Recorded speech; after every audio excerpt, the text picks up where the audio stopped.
Alright, I have a confession to make. I used to avidly follow a reality TV show back in the day. I know, reality TV is awful, but I was a young lad back then, and I know better now. However, that begs the question, what exactly was this show? Undercover Boss? No, that was never really my type of thing. Duck Dynasty? No, I'm not that insane. Keeping Up with the Kardashians? Never in a million years, my standards aren't that low. The Apprentice? I'd like to forget that show existed, along with its old host. American Chopper? Well, yes, technically, but in my defense, the titular choppers were pretty darn cool. But that's not what this video's about. This video's about a show that I was much more into, and that show is a long-forgotten one called Breaking the Magician's Code, Magic's Biggest Secrets Finally Revealed. Yeah, I was a pretty big fan of that show, and I'm not even really sure why, but that's why I'm here today. We're gonna talk about Magic's Biggest Secrets Finally Revealed, so I can finally discover just why it is that I used to be obsessed with the thing. We're entering childhood territory now.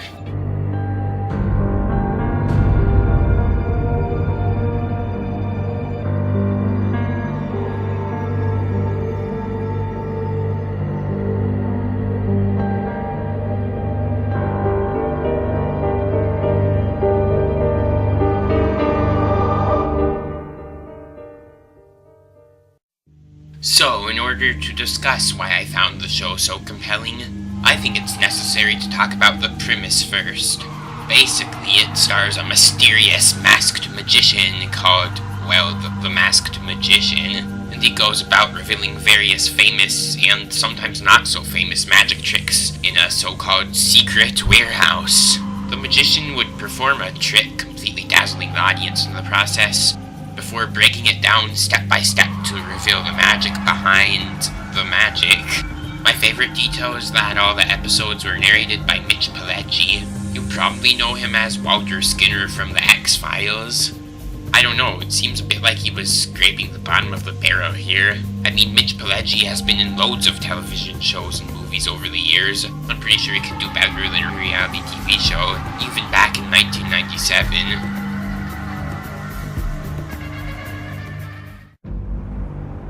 Inside this abandoned warehouse in a location that must remain secret, we're going to do something that we probably shouldn't be doing. But we're going to go for it anyway. Good evening. I'm Mitch Pileggi. You're about to see one of the world's top magicians break his code of silence and reveal some of magic's most closely guarded secrets.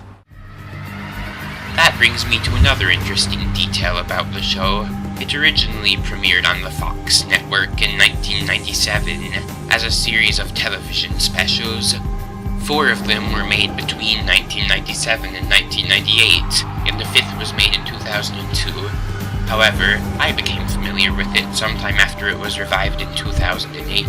13 episodes were made between the aforementioned year and 2009. Now, at some point I saw reruns of these, and I was completely hooked. I later went back and found the older specials online. In fact, that was one of the earliest things I can remember using the internet for. So yeah, it's safe to say that I'm a bit partial to this show, partially due to nostalgia.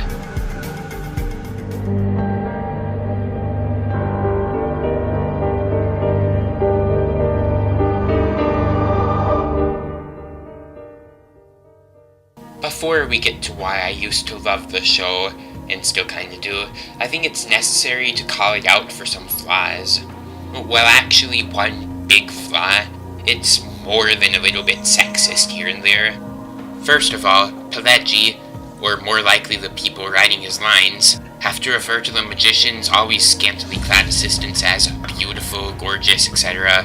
multiple times during each illusion. Basically, you get the sense that they're just there to be objectified. Now, it goes without saying that it isn't automatically sexualization for someone to be scantily clad, but the deliberate and continuous sexual references make it clear that one of the main purposes of the women in the show is to basically be eye candy. I really don't think this portrayal of women is acceptable. They couldn't have gotten away with this sort of thing if the show was made today, and rightly so.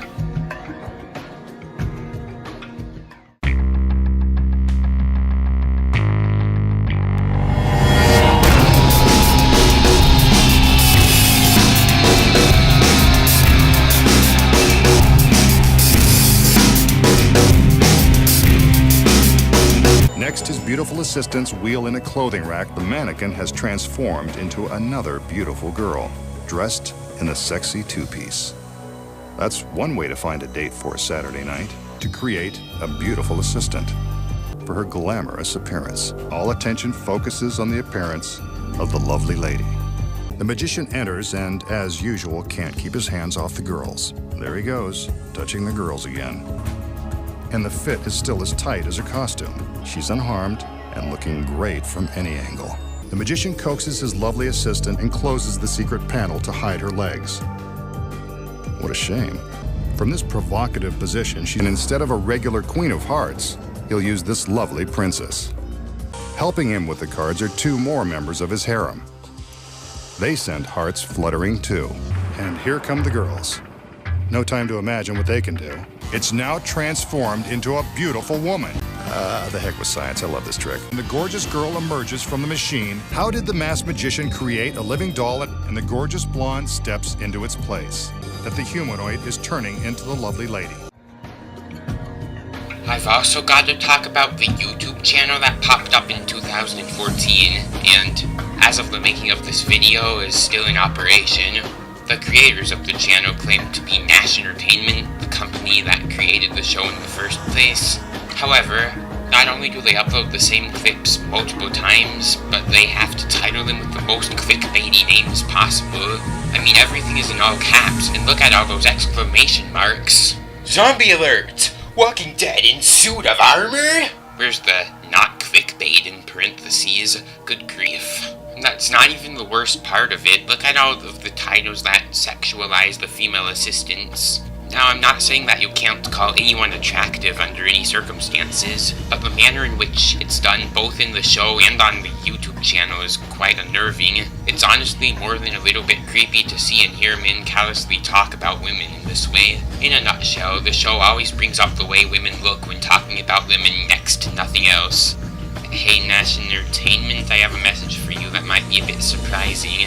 Women are more than their looks. They're actual people, believe it or not. Yeah, I know, shocking.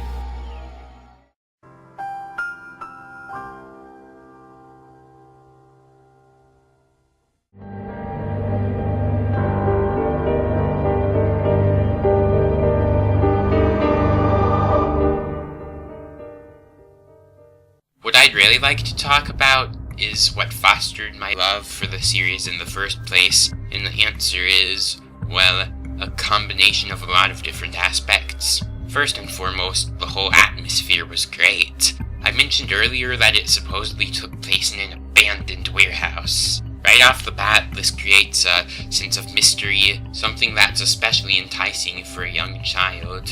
I always wanted to know where the warehouse was. Also, it was really exciting to watch something that seemed like it was going on in complete secret. Another chief contributor to this exciting atmosphere was the intro that played at the beginning of the 2008 revival. It's the show that magicians around the globe don't want you to see. The masked magician is back, out of hiding, daring to expose the world's most highly guarded secrets. Not only did it show clips of various tricks which severely whetted my appetite, but it described the show as something that magicians around the world don't want you to see. This made it seem like I was part of some sort of special group, like I was one of just a few people who knew some closely guarded secrets.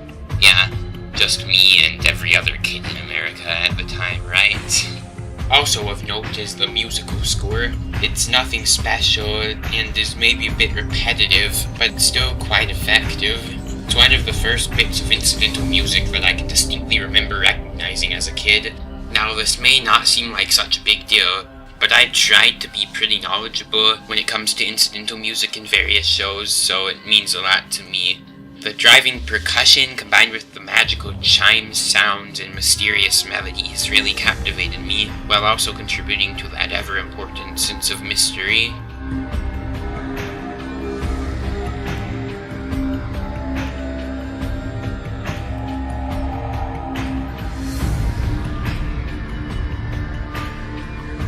Back to the warehouse though. Yeah, this section is kinda disorganized.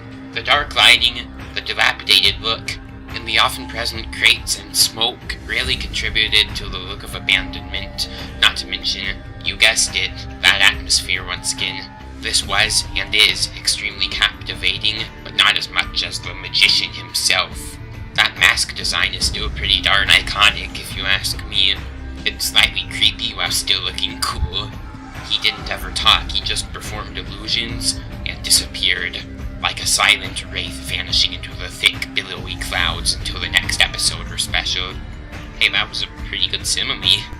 He apparently wore the mask to protect his identity, as other magicians would ostracize him if they discovered it. Which is where our story gets interesting.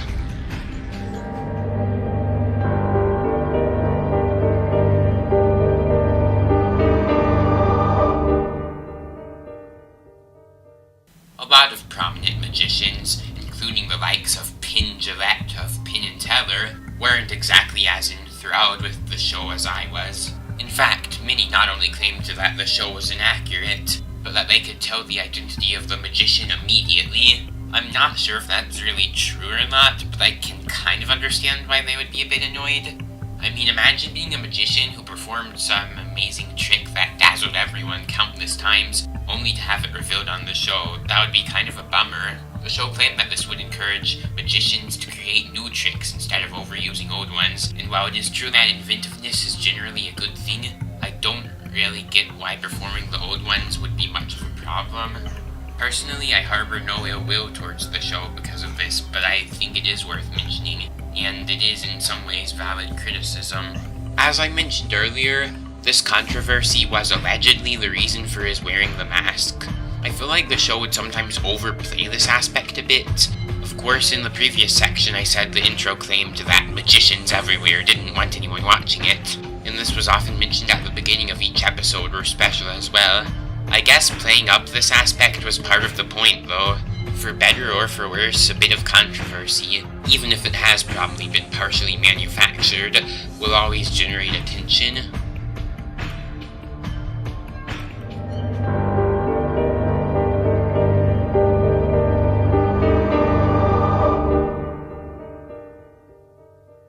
The fourth television special, which premiered in 1998, was titled Unmasking the Magician, The Final Reveal. Not only did they reveal a plethora of magic tricks, as per usual, but someone behind the scenes decided to reveal the magician's secret identity. Now, I'm pretty sure that this was partially an attempt to raise the viewing figures. I mean, though each special revealed different tricks, it does kind of feel like the same thing over and over. Though the details are different, the show is very formulaic, and I'm sure people got tired of the same thing over and over. So, in the fourth special, the magician basically gives a long speech about his love of magic and says that is why he agreed to do this show, to get people talking about magic again. While I'm not sure if all of what he says is really true, I do believe that he truly loves magic. It did make people excited for magic again. I can clarify that. Because of this show and its revealing of magic tricks, I was convinced that I would become the next great magician for a time. I learned how to do all sorts of relatively simple tricks, and obtained all sorts of relatively cheap magic equipment. In fact, I was probably influenced by the show a bit too much, because I would also reveal the secrets behind all my parlor tricks to virtually anyone who would listen. Still, I do look back at this all pretty fondly. Anyway, the masked magician did end up revealing his identity in the special, and he turned out to be a man named Val Valentino. Well, that's his stage name anyway.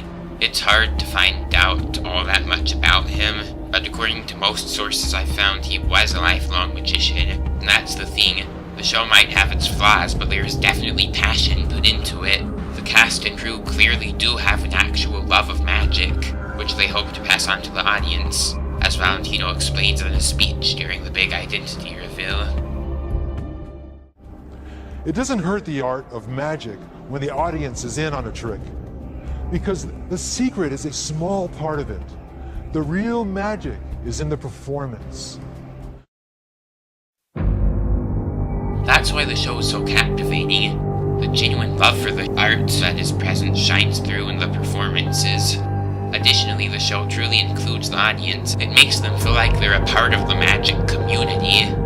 Breaking the magician's code, secrets finally revealed isn't perfect, but it still has its own kind of special magic to it. It is my belief that the art of magic is for everyone. I hope you enjoyed this video. Please consider checking out our animated series, The Chef Clownman Show, if you want to support us. More video essay type stuff probably coming soon. Alright, now I'm gonna disappear.